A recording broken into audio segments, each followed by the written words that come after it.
For the love of God, can the KDP gurus please stop uploading the most profitable niche videos? How many more of the damn things do we need? The answer is no more. You see, the main protagonists have been at it for a long time now, and they've spawned a zillion uploaders of poor quality, no and low content books that will never see the light of day on Amazon. And why are they doing it? Well, because they believe wholeheartedly in what they're saying, because their intentions are entirely altruistic, because they want you to discover the next $1 million payday niche. Hell no. The reality is they're battling with each other for your views, your likes, and your subscribes.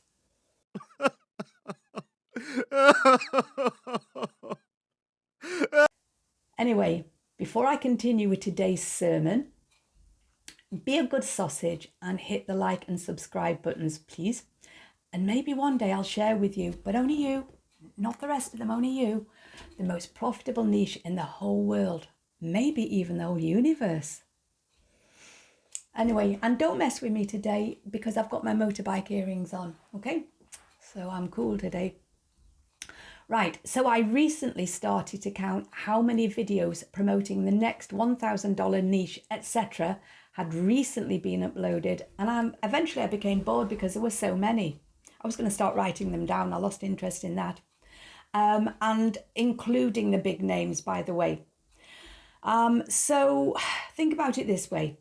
If thousands of desperate hopefuls watch several of these videos, and they probably will and do, and then decide to create just one or maybe even 100 no or low content books as a result, then just how profitable is that profitable niche now, if it was even profitable in the first place? Because now thousands of people are, times thousands, are probably going to look at putting a book into that niche.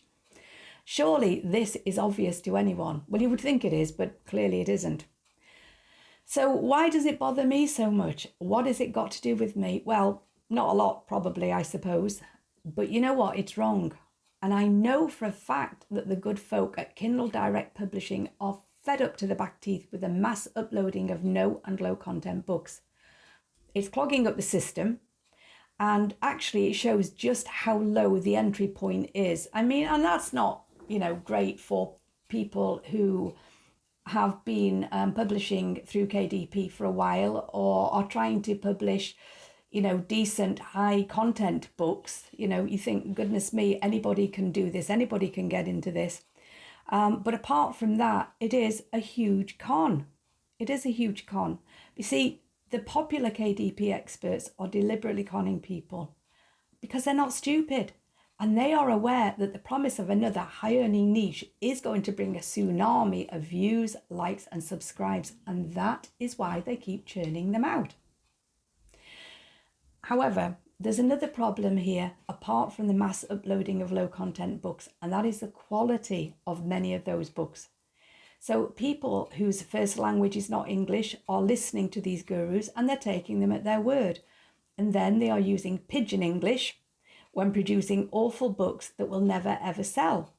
And they will be gutted, they will be upset, because they were looking for ways to make a decent living and they've been promised that they could and they would. Now, of course, there's nothing wrong with English not being anyone's first language. And there are some beautiful sounding languages out there. And maybe if these people wrote in their own language, for people who understand that language, they might fare a lot better. But you see, Amazon is awash with dreadful low content books by people who have no idea even what they're saying. Never mind why their books aren't selling. And if you don't believe me, then go and check out Sleepy Pilgrim's video in which he shows and discusses some of the worst examples of these. And I've got to be honest, it is hilarious. There are a lot of laugh out loud moments in that. But it is also really sad. And it makes me so mad. Just because they've been misled. They have been misled. They didn't, look, nobody really knew too much about this, I don't imagine, until some people started doing pretty well with no and low content books, in the good old days. And then some people got wind of the fact that maybe they could sell some, but they also got wind of the fact that they could make money.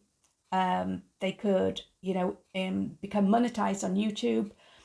They could sell courses by telling other people to how much of a great living you can make by publishing these kind of books. They figured it out. Now, nothing wrong with that. It's a dog eat dog world, or to quote Gloria in Modern Family, it's a dog eat dog world. However, do you know what I mean? There are limits, aren't there? There really are limits. Anyway, so one or two of the examples in that Sleepy Pilgrim showed still make me chuckle. One of them, the title on the cover was "The Man That God Wants for You," and it was just full of blank pages. So what is that? There is no man for you. God's decided that you're going to spend the rest of your life an old maiden on the shelf. What was another one? An exercise book for all body parts. Oh, loved them. But, it's a shame because these people, they're trying really hard, aren't they? But they've been misled. And, those who are flogging the idea of get-rich-quick niches, they need to start being a lot more honest and more upfront. And they need to explain to the viewers why they're telling thousands of people about the same niche, whilst claiming it to be untapped or a secret. And they need to explain why they aren't keeping it to themselves, because you would think they would. They're in business. Is it just that they're such wonderfully kind souls that they want you to have it? Okay, I've discovered it and I could make a fortune, but I'm going to give it to you. Yeah. Because they're sharing those niches with you, but at the same time, they're keeping their publications to themselves. And, I don't blame them. But why are they giving you the niches whilst keeping the books that they've published to themselves? They're keeping them away from you. Well, we know why they are.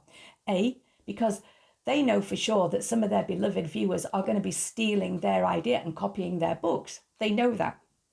And or B, maybe they're not doing quite as well as they would have us all believe.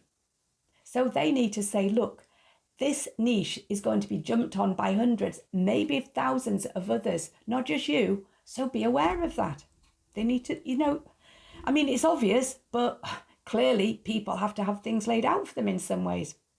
And yes, I do agree that what people choose to do is their business. The KDP gurus cannot be held responsible for what anybody who watches their videos does. But they can be responsible for their own intentions and aware of the impact of those intentions in the real world. See, because what's happening now is you've got the main names, the most popular people, but you've got all these others who know nothing about KDP. They know nothing or very little, and they are setting up camp to promote no and low content books and all of the niches and the keywords, but all they're doing is listening to what some other YouTuber says and repeating it, whilst some of them are making really wild claims which are clearly not true. They're clearly not true. If I was making thousands from my book sales on Amazon, I'm making money, but I'm not making thousands and thousands. Well, what would I do? I'd give proper, genuine advice to people on how they can go about it. I wouldn't be making false promises. Possibly, I might even keep my mouth shut and keep it all to myself, because isn't that the point of it? But I certainly wouldn't be giving away, the way of earning thousands and thousands of dollars. I wouldn't be giving that away, because all it takes is, 10 other people maybe uploading into a niche, and then you've got even more competition. I know there's competition in the world, but you know what I'm saying, don't you? Anyway, so they need to be responsible, and they need to understand the impact of their actions in the real world that we live in. Now, it can't be too long before KDP starts to put its foot down with a firm hand, as they say. Surely Amazon doesn't want this to continue, or does it? As someone on the Sleepy Pilgrim Facebook page observed, maybe they're reaping the rewards of advertising revenue from people whose books are of very low quality and therefore are never going to sell. Who knows? I know some people have said that they've bought some of these books as a joke. one of the things I noticed is at a certain time of year, notebooks that are maybe a little bit novel, they're not great, you know, they're not fantastic, but they might have some sort of a novel title on the front. They're used for Secret Santa. So I suppose, you know, when you're in the run up to Christmas, then maybe there's a chance of making some money. But again, there is a massive amount of competition because there's very little out there that's original. I came across 2 covers recently. I was doing some research and I just noticed one cover. And then a couple of pages later, I noticed an almost identical cover. And I looked at it and I thought, I even then got the 2 together and had a look at, and they were almost identical, but they were by 2 different authors. And I checked which one published first. Now, there's always a chance that it's the same author. I don't know, maybe that's part of their strategy. Or somebody's completely copied their cover almost dot for dot, you know? I don't know. So even with the fact that you could sell some of these items as a novelty around the Christmas period, then there is a ton of competition. So there's still no guarantees. And maybe it would be worth it for, you know, about 2 or 3 months, weeks out of a year to make some money and then for it to die a death the rest of the year. I don't know. But anyway, so as I say, everything has its day. And there will come a time when these latest profitable niche videos will start to bomb, because you can only have so many bites of a pie before all the pie has gone. And there are more and more people taking mouthfuls of that pie every single day. The gurus have created a monster, and that monster will eventually implode. And then what will they come up with? We'll just have to wait and see, won't we? So here's my advice for what it's worth. Find your own niches, keep your mouth shut, produce good quality books, and make some honest money for yourself. And stop being mesmerized by the KDP gurus. Read between the lines and work it out for yourself. And to the KDP gurus, remember, we're always watching.